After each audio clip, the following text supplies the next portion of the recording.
Well, when I was a kid growing up, my grandparents had a saying that they used all the time, and I hated it. I wonder if you've heard this saying. It goes kind of like this: two wrongs don't make a right, but two rights make an airplane. Have you heard that before?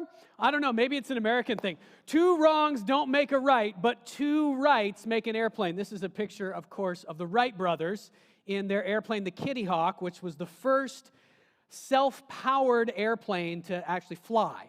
Amazing. They did an amazing thing.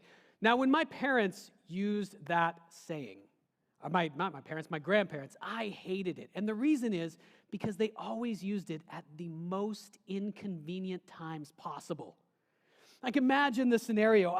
My brother has just done something so awful to me. So awful. And I know that I am completely justified in punching him. And so I do. Bam! I punch my little brother. I can't believe he annoyed me that much. And I've got all my mental defenses ready for when my grandparents or my parents say, I shouldn't have done that. Right? I'm ready to say, but he did this, and he did this, and he did this. He deserved it. And then my grandparents would say, two wrongs don't make a right, but two rights make an airplane. And what can you say to that when you're a kid? At that point, I had nothing to say, because number one, they're right. Two wrongs don't make a right, so they're right. I'm in the wrong. Number two, they made a weird joke that I didn't even understand because I was a kid, and so I just don't know what to say at all. I'm totally silenced. I can't believe it. My grandparents, they were something. So I didn't like that saying growing up, but I'd like us to think carefully about it today because it's profound. It's going to help us get at some of what we're going for today. All right, so let's think about the Wright brothers for a couple of minutes. They did something amazing. They invented the first airplane. But if they hadn't done it, someone else would have. In fact, in those days, there were many different companies scattered around the world who were all racing to invent the first self-powered airplane. The Wright brothers won the race. The really amazing thing that they did was that these two brothers in a small shop without a whole lot of money won the race against all these big corporations who were trying to do it. How did they defeat people who seemingly had all the advantages, all the money, lots of resources, lots of people? How did the Wright brothers win? I'm going to suggest there are 4 reasons they won the race. The first reason is truth. The second is humility.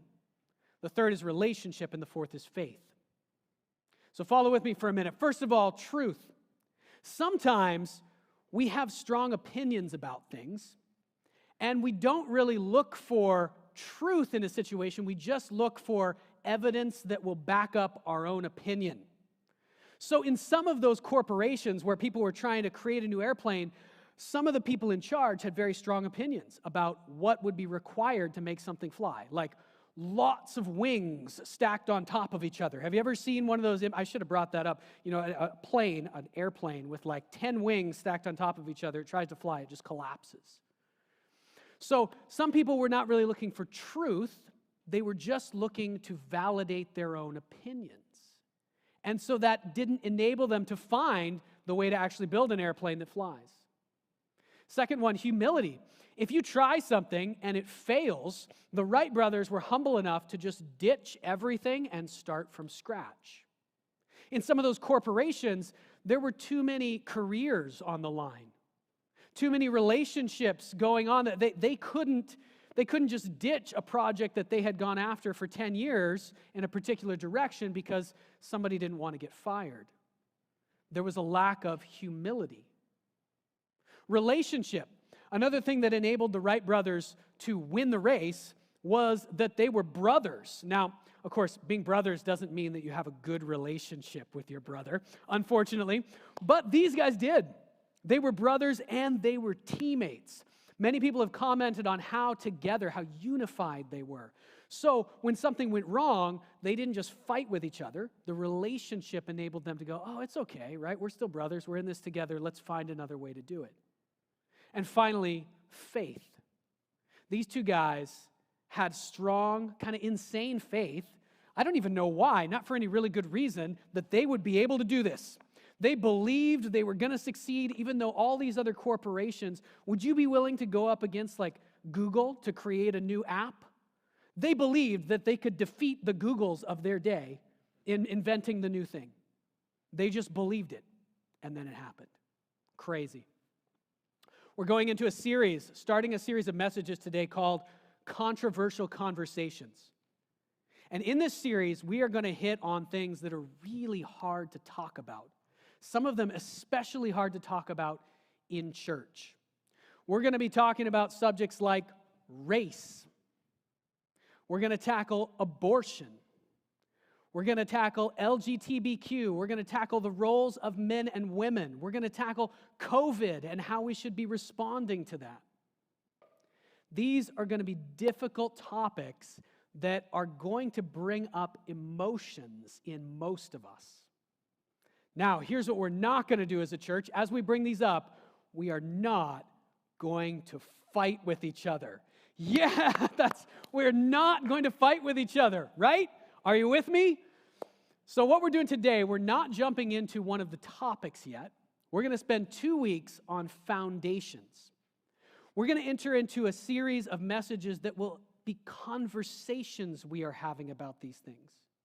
Not telling each other what we must believe about something, but talking about them and trying to think biblically about these issues. If you disagree with something that's set up here, that's okay. We can have a conversation about it. And in fact, I'll be leading a class that will be exactly about that, continuing the conversation. So if in one of these messages you feel like, whoa, I really need to talk about this, you've got a place to go. You don't have to come every week. You could just drop into that class and talk with me and others further about that particular topic. So we're going to learn how to have a real conversation, not an argument, a conversation about these things. And to do that, we got to lay some groundwork. So today's message is about the foundations of humility. In these first 2 messages, we'll be covering those 4 topics that I suggested to you enabled the Wright Brothers to win the race.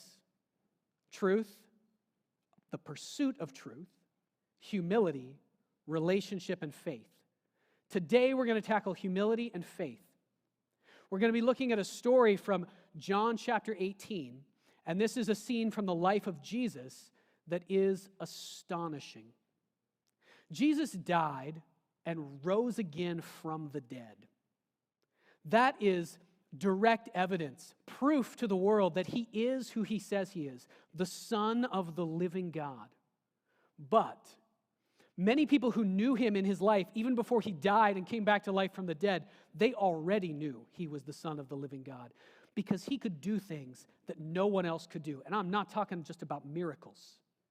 He did miracles, but he did other things that no one else could do. And we're going to see one of those things today, something that virtually no one, and I think Jesus is the only one in the history of the world who could have done what we're about to see. So let's set the stage here. This is a picture of the scene that we're going to read from. We're going to read from a section where Jesus is talking with the Roman governor of the province of Judea in those days. That Roman governor was named Pontius Pilate. And what's happened before this is the night before, Jesus had that famous last meal with his closest friends, and then he went into a garden. He prayed for a long time, spent most of the night in prayer. And then the authorities came to arrest him. They were able to find him because he was betrayed by one of his best friends, a man named Judas Iscariot. Jesus was arrested, and his followers, the rest of the guys who were with him, were ready to fight. Some of them pulled out swords, and they were ready to fight to set Jesus free. Ever think about that before? Some of Jesus' followers carried swords? That's weird, huh? Okay, so they were ready to fight to set Jesus free, and Jesus said, no, that's not how we're doing this. He allowed himself to be arrested. He was then taken and put on trial twice. The first trial was in front of the Jewish authorities, the Jewish Sanhedrin, which was the ruling council. And they tried him for claiming that he was the Son of God. They brought all kinds of false charges against him as well. They yelled at him, they cursed at him, they beat him, they spit at him, all kinds of awful stuff. And then, when they were done with all that and they had declared him guilty, they wanted to execute him, but they couldn't. They couldn't execute him because they were not the ones who were really in charge. At this time, the Romans were in charge of this area of the world, and they allowed the Jewish ruling council to do some things under their authority, but one of the things they did not allow them to do was execute people. So in order to get Jesus executed, they have to take him to the Roman authorities, which is Pontius Pilate. And Pontius Pilate does not want to execute Jesus. We're going to see that in a minute. Actually, several things have happened. First of all, he doesn't understand what in the world the charges are against Jesus. All he can understand is they're making some claims, some sort of religious claims about him. Pontius Pilate is not Jewish. He doesn't know the Bible at all. He has no idea what these guys are talking about. This guy claims to be the Messiah. Okay, you lost me. What did he do? So he doesn't know what the charges are. He tries to set him free. He also sees that Jesus hasn't actually done anything wrong. He's heard of Jesus. He's seen some of the stuff Jesus is doing, and as far as Pontius Pilate can tell, Jesus is walking around teaching some pretty good stuff, like love your neighbor, love your enemy, lay down your life for other people, give to the poor. Pontius Pilate's like, what's wrong with that? Oh, well, he's doing some miracles too. Okay, so he gets around really sick people, and they're no longer sick. Pretty sure that's a good thing. Why would we want to execute this guy? So Pontius Pilate is confused, but the crowd gets riled up by all these Jewish leaders who want Jesus dead. So the crowd is moving toward riot stage. And this has happened to Pontius Pilate before. Actually, a number of years before this, in a different but similar situation, Pontius Pilate had tried to be really harsh with a Jewish crowd. He tried to send in his soldiers and just make the crowd leave, and they rioted and tore his city apart. And he sees something similar starting to happen now. This crowd is near riot stage, and he doesn't know what to do. He wants to release Jesus, but they don't want him to. He's afraid they're going to burn down his house. The next thing that happens is, in the middle of this, he gets a letter from his wife, a note that she sent, probably by a courier, or a slave, or a soldier. And the note says, hey, I took a nap this afternoon. I had an awful dream. The dream was about Jesus, this guy that you've got on trial. And all I know from this dream is he is totally innocent, and you should not have anything to do with his death. And Pontius Pilate is like, what do I do? So he can't get anywhere with the crowd, so he turns around. He goes back in to talk with Jesus. And here's what we're going to see. We'll see the conversation. Let's read it together from John chapter 18. Pilate then went back inside the palace. He summoned Jesus and he asked him, are you the king of the Jews? Jesus responds to him. He says, is that your own idea? Or did others talk to you about me? So Jesus is trying to understand Pilate here. Are you really asking me a question? This will become important in a minute. Or are you just hearing things from people that have been saying things against me? Pilate says, am I a Jew? It was your people and your chief priests who handed you over to me. What is it you have done? Jesus, I cannot understand what the charges are against you, why they want to kill you. What have you done that made them so mad? Jesus said, my kingdom is not of this world. If it were, my servants would fight to prevent my arrest by the Jews. But now, my kingdom is from another place. Now Pilate gets excited. You are a king then. I heard you say it. You really are a king. Now I'm starting to understand. Maybe you're a rebel. Maybe that's the reason. You are a king, said Pilate. Jesus answered, you're right in saying that I am a king. In fact, for this reason I was born. And for this reason I came into the world, to testify to the truth. Everyone on the side of truth listens to me. Pause there for a second. Everyone on the side of truth listens to me. Now, at this moment, we're going to read one more line, and you're about to see something change in Pilate's mind. He already has not understood what to do with this Jesus who everybody wants to kill. He can't understand the charges. He has noticed one thing about Jesus as well, that this guy does not defend himself. Pilate doesn't know what to do with that either. You know what happened to when most people came before Pontius Pilate, the great Roman governor who had the authority not only to execute them, but crucify them? He had the authority to kill them and their whole family. Most people started weeping. They fell down at his feet and begged him for their lives. They paraded in their relatives, their little children, their wives, and said, please, please, I have so much to live for. Please pardon me. When Jesus got in front of him, Jesus said nothing. It's almost as if he didn't care about whether he lived or died, and Pilate cannot understand. And what we're about to see is a turning point in Pilate's heart. Check this out. After Jesus tells him that he came to testify to the truth, and everyone on the side of truth follows him, this is what Pilate says. Next verse. What is truth? With this, he went out again to the Jews and said, I find no basis for a charge against this man. The Jews eventually pressure him so much that he does order the crucifixion of Jesus. If he hadn't, it would not have happened. But right here in this statement, we can see that Pilate has gone deep. This is a moment in his life where a prisoner, a guy who's on trial to be executed, gets Pilate to consider deep existential questions about life. Is there a God? Is there any way to really know what's true and what's not? And you can see that Pilate's only defense in this moment is simply that there's no way to actually know the truth. Or maybe there isn't even a truth. It's just, life is just however it seems to whoever. We'll talk about this more next week. Pilate is rocked to his core by his encounter with Jesus. In a few years, Pontius Pilate, you may not know this, a few years after this, Pontius Pilate is dead. He was closely connected with the current Roman emperor at that time, who was the Emperor Tiberius. Tiberius died, this is the year 33 AD. Tiberius died 4 years later in the year 37. If you are a high Roman official, when the emperor dies, if you're one of his close friends, if someone else, an emperor who's not his friend, becomes the new emperor, it's time to run for your life or commit suicide. We don't know exactly what happened to Pilate, but probably the earliest traditions say he was executed. The earliest traditions also say that he became a follower of Jesus, that he actually became a Christian in those 4 years. We don't know that for sure, but that's what the earliest traditions say. And this makes perfect sense to me. These words of Jesus struck down deeper than anything ever had into his heart and his soul.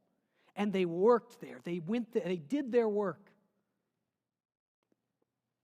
Well, he said that Jesus did not defend himself before Pilate. So there's two things that I want to note about Jesus in this interaction. And those two things are our key focus for today: Jesus' humility and Jesus' faith. Let's start with his faith. I said that he didn't defend himself before Pilate. He also didn't defend himself before the Jewish court. People were getting up and saying awful things about him, doing all kinds of terrible things to him. He's about to lose his very life, and he says nothing to try to get himself out of it. Why? There are a couple of reasons. One reason is that he knew this was God, his Father's will for his life. His Father in heaven had made it clear that he needed to die on a cross in order to save the whole world. And that even though he dies on a cross, everything will be okay. He will come back to life. And in fact, he will bring life like it has never been available to the human race. He will bring that through his death. He knows it is God's plan, but also in those moments, he knows that no one is listening to him. Think about this for a minute. When Jesus is in front of the Jewish Sanhedrin, this ruling council they're trying to accuse him and convict him and sentence him to death, why are they doing it? Are they doing it because Jesus really did anything wrong? No. They're doing it because they're jealous of him and they're afraid of him. They've already decided what they want to believe about him. What they want to believe about him is that he's this awful guy who needs to die. Because I'm a pastor in the first century, they're priests, but similar. I'm a pastor, a teacher. When I teach, 5 people come and they don't really listen. When Jesus teaches, 10,000 people come and their lives are changed forever. And I don't like that he's better than me. I don't like that everybody talks about him. I don't like that God gives him the power to do miracles. I don't like that. I don't like that, he has more power than me, and so I think he should die. And so I've come up with my opinion on him, and my opinion is that he's a bad guy because he claims to be this Son of God or the Messiah, and we have to execute him. A person in that condition, are they going to listen to anything Jesus has to say? What do you think Jesus' heart toward those people is at that moment? Do you think he's angry at them? Do you think he wants them to suffer and die? Shortly after this, as he's being crucified, what does he do? He prays that those who are killing him will be forgiven because they don't know what they're doing. Guaranteed, Jesus' heart toward those who were accusing him and attacking him was love. He wanted to help them in any possible way, but nothing he could say would help them, so he said nothing. Nothing he could say would help them, and so he said nothing. He had no need in himself to defend himself. And the reason he didn't have that need is because of his faith. Think about for a minute what happens to you when you are attacked by someone, when someone says something against you, or even when someone says something against an opinion that you hold strongly, maybe in one of these controversial areas. Someone says something that you think is really wrong. Don't you often feel the need to defend yourself? Not just a desire to help that other person, but you get kind of mad and almost you can't stop yourself from telling them all the great truth that you have and trying to win the argument against them. Jesus did not have that in him at all. He had no need to defend himself. Why is that? Why is that? As followers of Jesus, if we have faith, if we really have in us an ability to trust God, that he's going to take care of us no matter what, then we will be able to enter into conversations rather than arguments.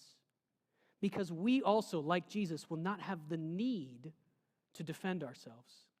We won't have the need to be right or to win because we know that God secures our victory in the end. We have an opportunity in this time in history when there is so much controversy, if we can really walk by faith, we have a great opportunity to enable people to hear each other, to help people by actually listening and using our words to bring truth rather than to win an argument. So here's the first point for your notes. If you're here on site, you can write this down. The first point for your notes is this: faith makes conversation possible. Faith makes conversation possible. Jesus has a conversation here. We've seen that. He ignored everyone else who wasn't listening to him until he finally saw someone who really wanted to know. And that person, even with Pontius Pilate, Jesus doesn't try to defend himself or use his words to help his own position. He uses his words to help Pontius Pilate in a powerful way.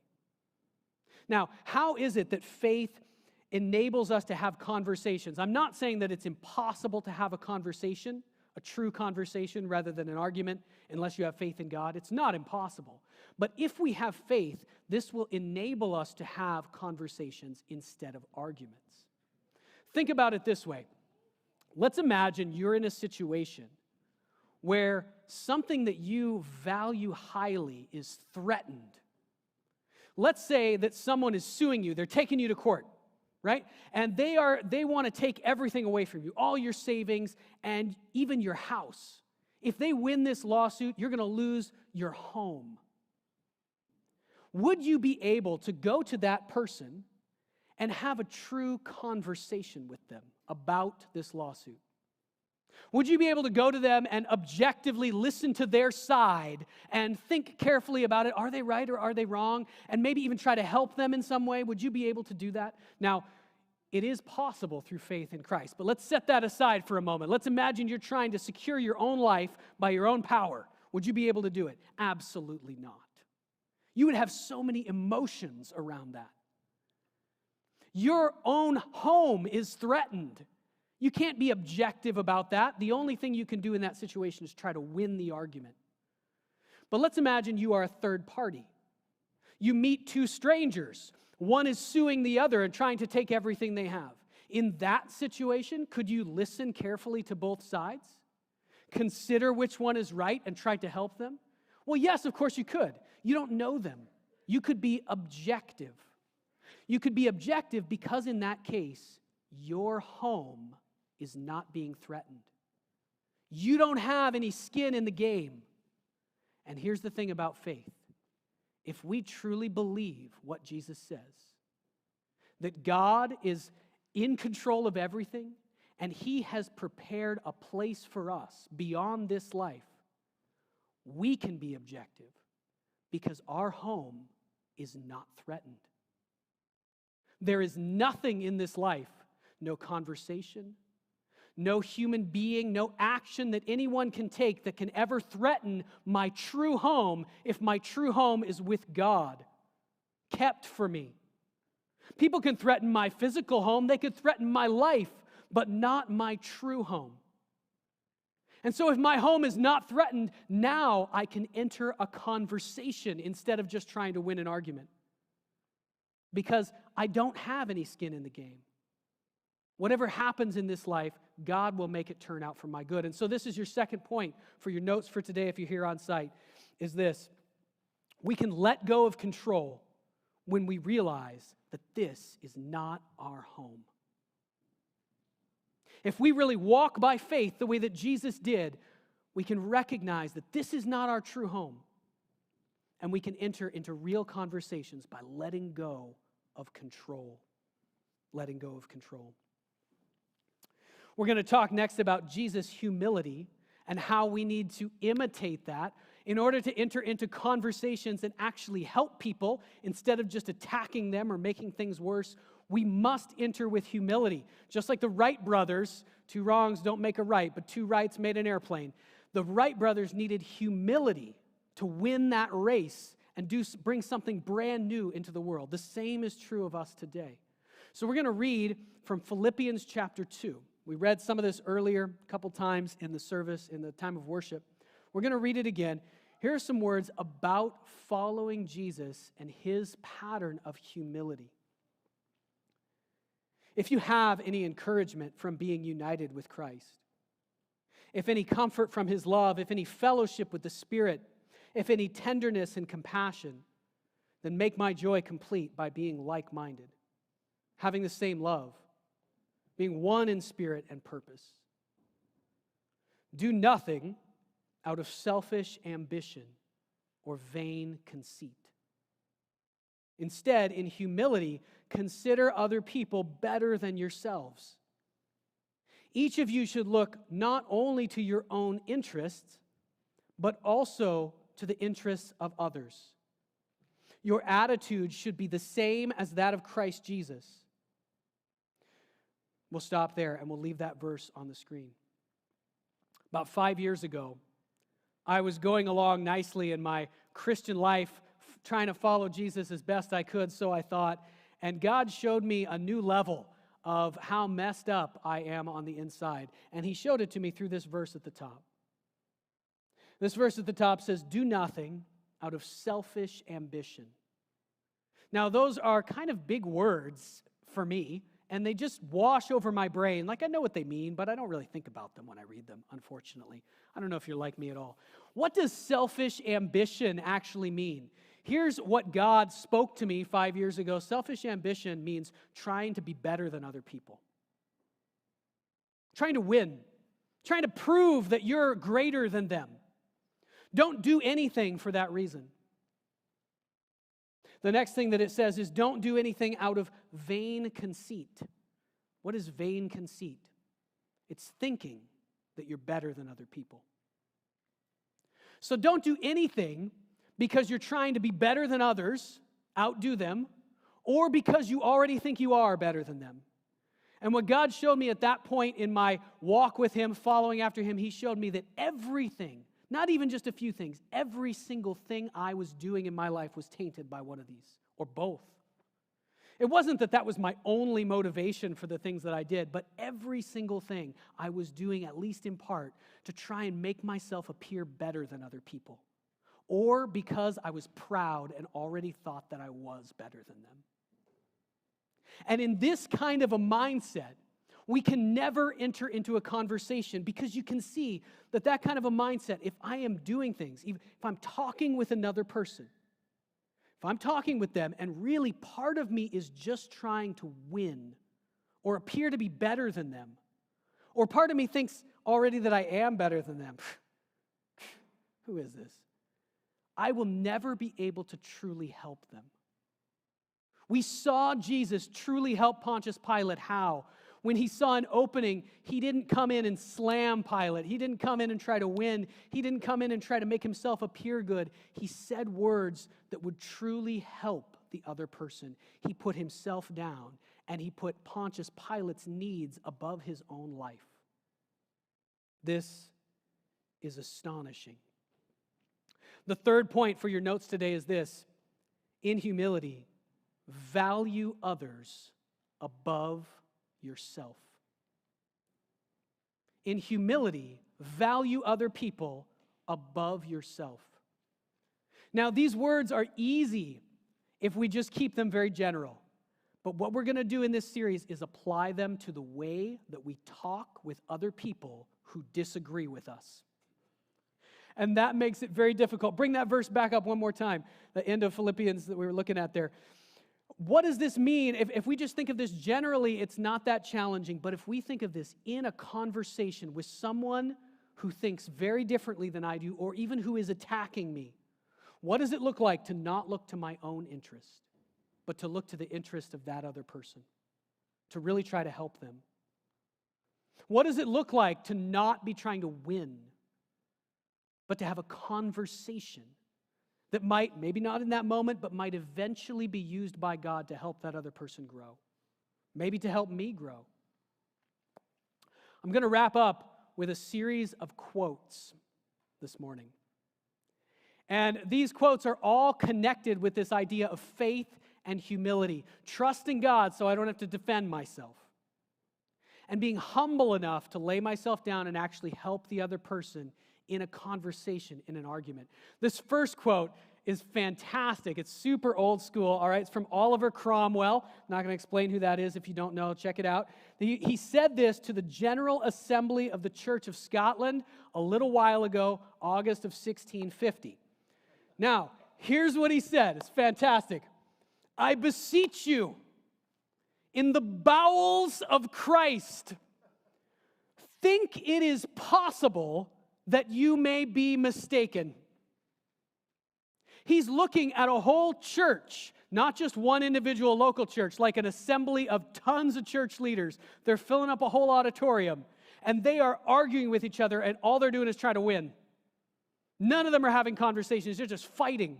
And what is Cromwell saying? I beg you, by the guts of the Lord Jesus, I beg you to believe it might even be possible that you're wrong.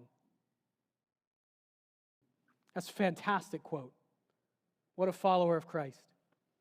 The next three quotes are going to be from Professor Dallas Willard, who is no longer living on this earth, but he was a professor of philosophy and a very well-known Christian teacher in Southern California, University of Southern California. And all of these quotes are about the same thing: humility and faith, trusting God, and so not having to defend ourselves. Here's one of his quotes. Our attitude should be to the contrary. So as opposed to trying to control everything in life and being afraid of what might happen or what other people might do to me, or trying to get my own way, our attitude should be that there is no particular reason why I should get what I want, because I am not in charge of the universe. In some ways, that one quote, in kind of a new way, it's looking at it a little bit differently than maybe you've heard before, but this is a way to sum up the whole attitude of faith.